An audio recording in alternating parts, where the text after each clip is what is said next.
මම රිවිෂන් ළමින්ටත් කිව්වා. ඕගොල්ලෝ ගැන අහන්න දකින්න ලැබෙන සියලුම කතා හරිම කනගාටුදායකයි.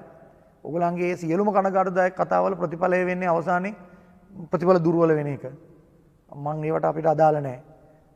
දැන් ඔගොල්ලෝ හැමලාම බලන්නේ ක්වොලිටිය නෙමෙයි ක්වොන්ටිටිය. ගොඩක් වෙලාවට ඔයගොල්ලෝ ක්වොලිටිය බලන්න පුරුදු වෙන්න. දැන් අර අම්මා කෙනෙක්ගේ චෝදනාවකුත් තිබලු සර් දාන වීඩියෝ හරි ටිකයි. අපේ වෙන පන්ති වල ලොකු දිග වීඩියෝ දානවා. ඒ කොට වීඩියෝ දිග වීඩියෝ නෙමෙයිනේ අපි බලන්නේ. දැන් කෙනෙකුට පුළුවන් පන්තියක් ඉවරුනහම උගන්නපු ගුරුවරු දෙන්නගේ නෝට්ස් බලන්න. දැන් කුරුණෑගල පැත්තේ සමහර ළමයි එයාලගේ පන්තියේ නෝට් එකයි මගේ නෝට් එකයි සසඳන්නේ අත් දෙකේ තියාගෙන. මේ බලන්න ඔයගොල්ලන්ගේ පන්තියේ සර්ගේ නෝට් එක හරි සැහැල්ලුයි අපේ සර්ගේ එක බරයි. බර තිබ්බට බුද්ධිය කියලා එකක් වෙන්නේ නැහනේ. එහෙම තමයි ඒගොල්ලෝ ඒගොල්ලන්ගේ බුද්ධිය අනුව එයාට තේරෙන්නේ එහෙමයි. මගේ නෝට් එක සැහැල්ලුයි එයාලගේ නෝට් එක බරයි. කොළ ගාන අනුව. සමහර ළමයි උගන්ලා ඉවරෙච්චාම කොළ ගණන් කරලා කියලා ගාලා ගණන් කරලා බලනවා. එදා දවසේ ලියලා තියෙන කොළ දෙක තුනක් නම් හිතට හරිය අමාරුයි.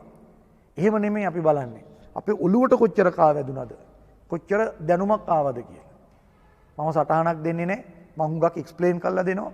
ඒ හින්දා ඔයගලන්ට මේවා අපි ඉගෙන ගන්න ඕනේ විභාගයක් පාස් වෙන්න ක්‍රම සහ විදි. එහෙම නැතුව බොරු සිහින ලෝක සුරංගනා ලෝක වලට අපි උස්සගෙන ගිහිල්ලා නෙමෙයි. ගුරුවරුන්ට බෑ විභාග පල්ලෙහාට ඇදලා දෙන්න. අපි ළමයා උඩට උස්ස ගන්න ඕන. එහෙනම් ඔයගලන් කල්පනා කරන්න එපා ගුරුවරු විභාග පල්ලෙහාට ඇදලා දෙයි කියලා. ගුරුවරු විභාග පල්ලෙහාට ඇදලා දුන්නොත් මොකද වෙන්නේ? ඔයගලන්ට වඩා දක්ෂ ළමයින්ට හරිම ලේසි වෙනවා. ඒතර ඒ ළමයි ආයෙත් මෙඩිසින් යනවා ඔයගලන් පාස් විතරයි. එහෙම නෙමෙයි අපි උඩට ඉස්සෙන්න ඕන. විභාගයට අහලා තියෙන ඕනම ගාණක් හදන්න ඕන ගැටලුවක් හදාගන්න මට්ටමට අපි පාඩම් කරලා අපිට මතක තිබිලා තර්කන හැකියාව ලැබෙන්න ඕන. ඒකයි අපි ඉගෙන ගන්නවා කියන්නේ. එහෙම නැතුව කුලප්පු වෙලා හරි අරය ඉවරයි. අපි මෙච්චර ඉවරයි. අපි මේ සිලබස් එක කරන්නේ. ඒව තුට්ටු දෙකේ ප්‍රාථමික ගොම් පාට. ඊවෙන් කාටවත් හොඳක් වෙන්නේ නැහැ. එහෙනම් හැම වෙලාවෙම බලන්න මොලේ තියෙන ළමයි හැටියට අපි පරිණත මිනිස්සු හැටියට ඔගොල්ලෝ වැඩිහිටියකින් උපදෙස් ගන්න. ඔලිම්පියාඩ් එක්සෑම් එකේ දැන් ලකුණු ඇවිල්ලා තියෙනවා. ඔලිම්පියාඩ් එකේ මම එදත් කිව්වා ලංකාවෙන් 10 දෙනෙක් තෝරාගෙන ඉන්නවා දැන් පිටරට යවන වටේට 4 දෙනෙක් තෝරාගන්න. ඒ 10 දෙනා අතර දෙන්නෙක් ඉන්නවා නුවර. හරි. ඔයාලා අහලා බලන්න. ගෑන් ළමයිම දෙන්නෙක් ඒගොල්ලන්ගෙන් අහලා බලන්න පුළුවන් කොහෙද ඉස්කෝලේ ගියේ? කොහෙද ක්ලාස් ගියේ?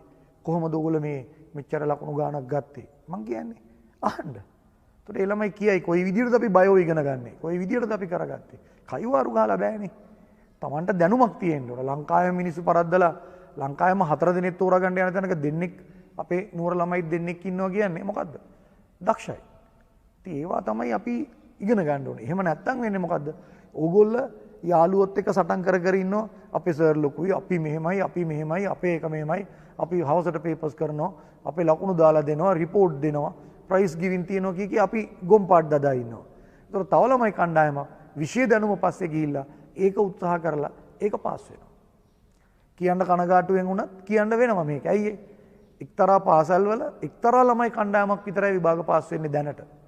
බොහෝ පාසල්වල සාමාන්‍ය ළමයි කවුරුත් විභාග පාස් වෙන්නේ. අපි දඟලන්නේ මේ ක්‍රමය වෙනස් කරන්න.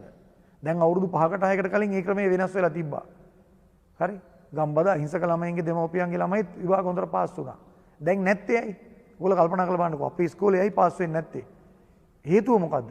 පන්ති පටන් ගන්නකොටම කොහේ හරි තැනකට සෙට් වෙලා පචාහලා උන්මාද වෙලා උන්මාද චිත්‍ර වගේ උන්මාද වෙලා ඉතින් ඒව සොමියෙන් ඉන්නවා.